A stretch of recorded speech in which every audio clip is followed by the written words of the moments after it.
Hey guys, welcome to Cricket Fanatics Magazine, and today with another exclusive interview. I'm here with John O'Bird. We're going to be catching up. We haven't spoken in a long, long time. So, first and foremost, John, how are you doing? I mean, you're coming off a great performance in the CSA T20 Challenge recently, but how are you feeling in general, and where your cricket is at currently?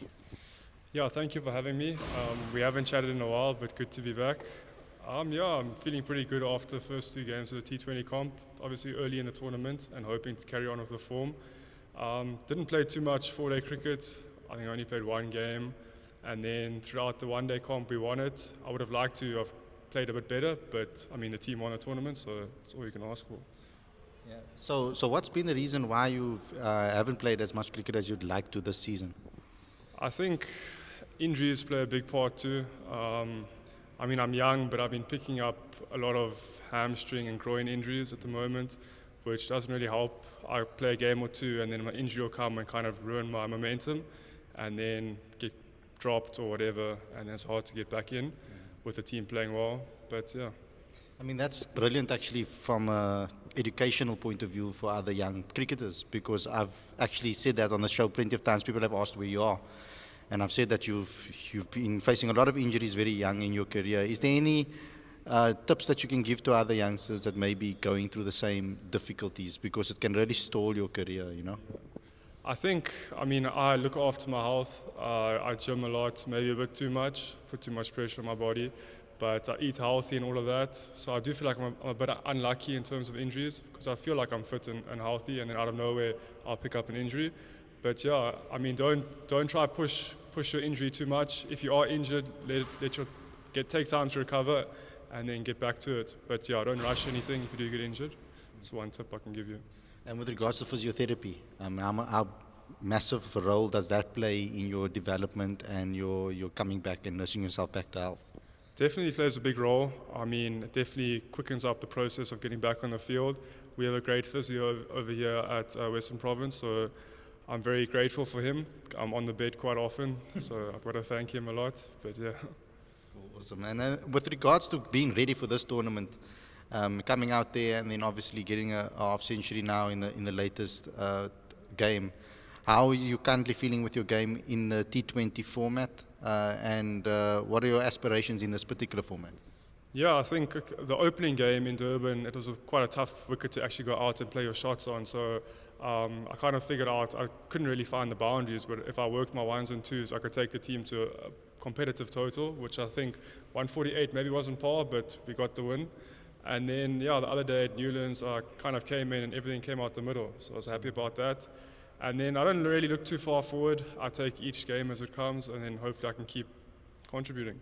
So you come from the generation where social media is obviously massive. Everybody's posting videos online, and obviously there's criticism online that happens as well. You guys are a lot more exposed to it, I would say. This generation is a lot more exposed to that than the previous generations. You would have to wait probably the weekend or the week to see it in the newspaper. But now, as soon as you're out there in the middle, you can see a tweet or you can see something that's crazy. How have you managed to manage that specific difficulty of being in the social media age, when to use it, when not to use it, how to block out criticism and all of those type of things? Yeah, I don't know.